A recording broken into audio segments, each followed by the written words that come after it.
All right, we're going to do two different techniques, one using the tissue paper for gift wrapping and also the 2-ply napkins. We will be doing both demonstrations using paint and without paint. So the colors I'm using here is French Blue by Folk Art. I'll also be using Wicker White and Navy Blue. I'm going to be using some Mod Podge, but you can use Elmer's Spool Glue. I have a wood round here. Oh, and I'm sorry. I use these sponge brushes, and a chippy brush.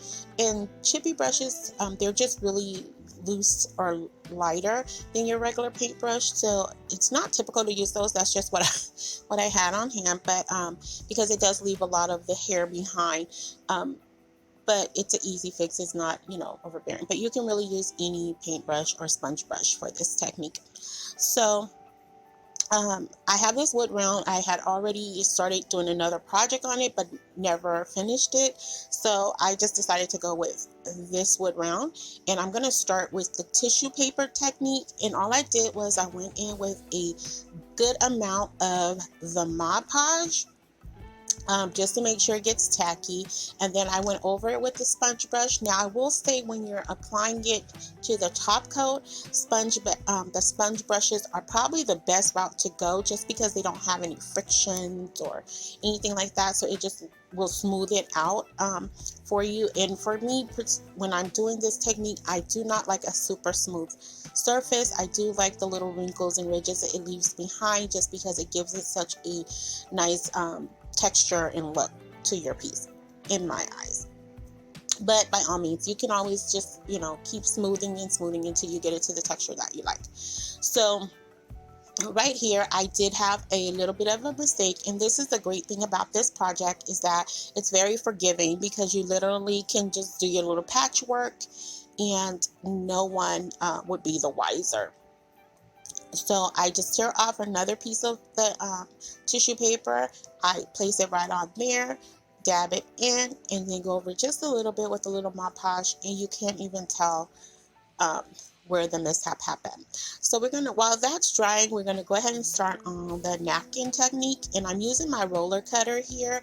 I got this from Dollar Tree, $1.25. Great investment, super easy to use, nice clean cuts, and it's just a good tool to have, not for little ones, but of course, for someone who's mature enough to handle that. So I'm just cutting this in squares. And the good part about this, and why this is such an easy and affordable project, is because, as you can see, the napkin he is risen on all 4 squares. And so right there you have 4 projects, depending on how many you want to use. But for this project, if we were to do it again, it would be 4 separate projects, and we still have 49 sheets left. So once you separate the 2-ply from the front, I put that to the side, went back, started working on this because it had started drying. And this is almost near real time, where I think it probably took about 10 or 15 minutes for it to dry. So, but if it's on a warmer day, it probably will dry a lot sooner.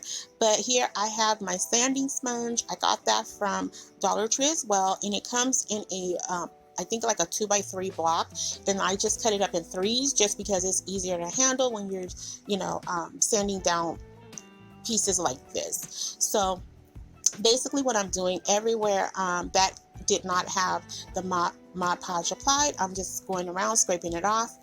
There it is, all done. And you can already see, oh, and I forgot to mention that I did go in at the bottom and do the Mod Podge on the natural wood, but you can already see the 2 variations in it. And so what I'm doing here is, right where I met the line of the paint in the natural wood, I'm just scraping away those little frays. You really can't tell from the camera, but it was just minimal because I tried to line it up pretty good. But the cool thing about this is, once it dries, it's not going to scratch away easily from the surface. So it's literally going to just take what frayed away, or what you didn't glue down. So, and that's really cool as well. And it did go through a little bit on the paper, but again, I don't mind that type of those little flaws, because to me that makes the project looks just natural and one of a kind. You're not going to get those same little dings and nicks in every single project. So I really like that, and it doesn't stand out where it makes it like super noticeable. So as you can see, that's it. So this is it for the the gift wrapping tissue paper in a nutshell. So you can already see, and I do particularly like the white background on this one. Normally I'm all about the natural wood, but the back white ground is really pretty with this tissue paper in particular. So I might end up making this like a two-sided sign because this is totally supposed to be just a tutorial.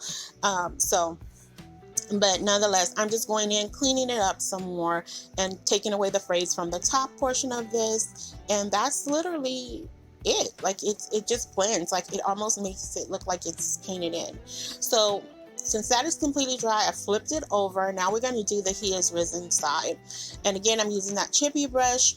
Don't recommend it, but if that's all you have, it's understandable. You can easily use tweezers to pick out any little hairs that get left behind from the brush. So I'm going to give a good generous amount of this French blue by Folk Art to cover the surface, and I'm going to do a distressing on here.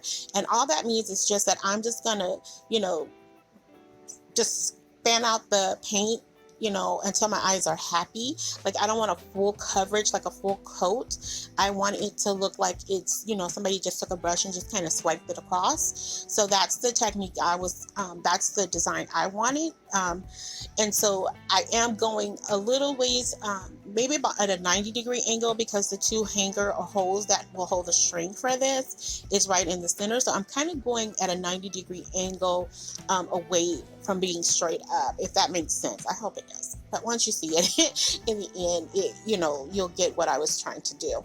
The only thing here, as I'm painting it, I'm loving this blue. Like I'm really, really, really loving this blue. It's so pretty. But as I thought about it and I started thinking about the tissue paper, the writing on the paper is blue. And so as I was doing this, my mind was the inner part to be blue, the outside to be white.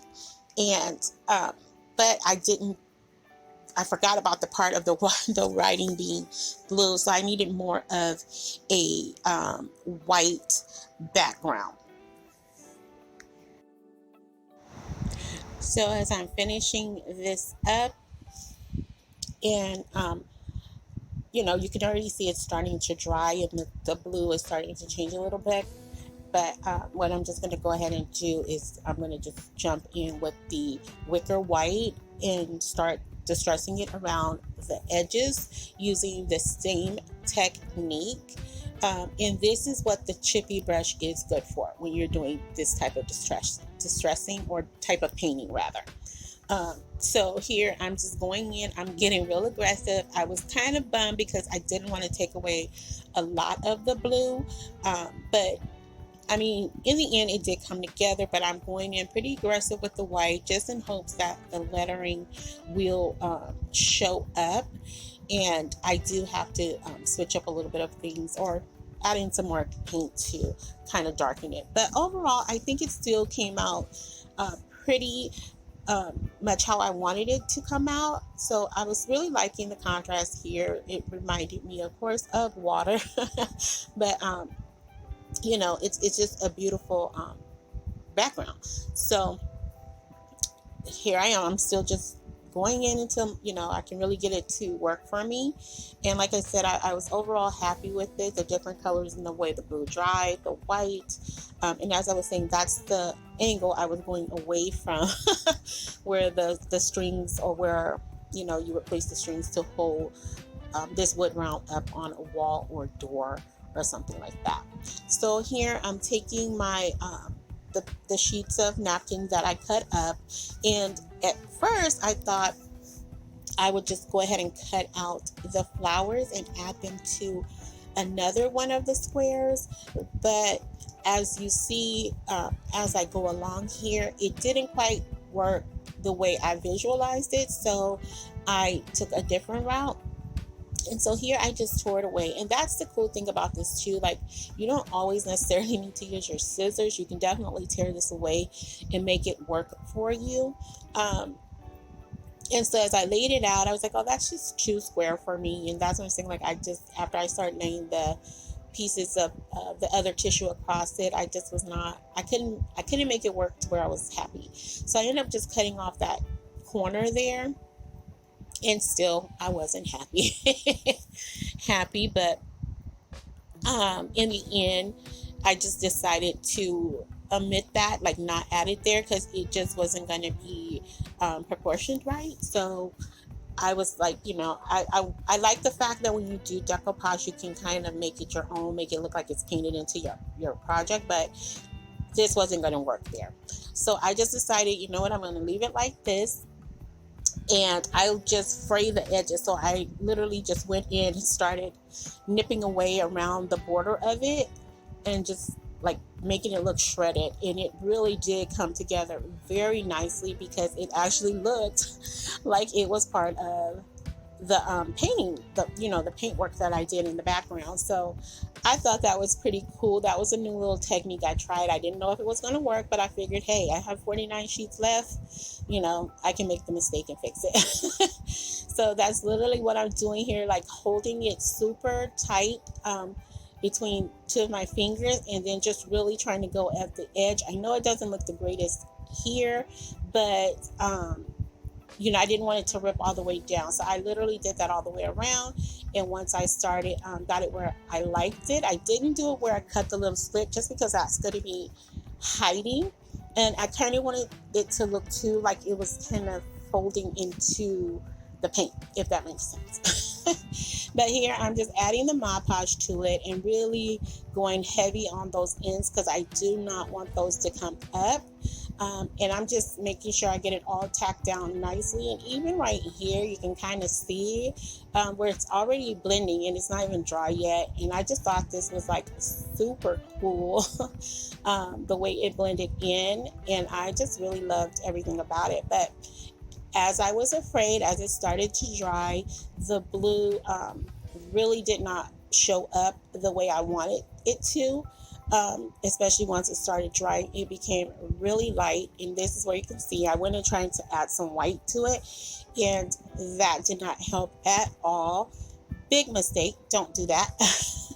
But like I said, it's an easy fix. So I decided to go in with the navy blue and just randomly, touch it. I didn't go in for full strokes to try and line it up exactly with the lettering. I wanted some missed spots there.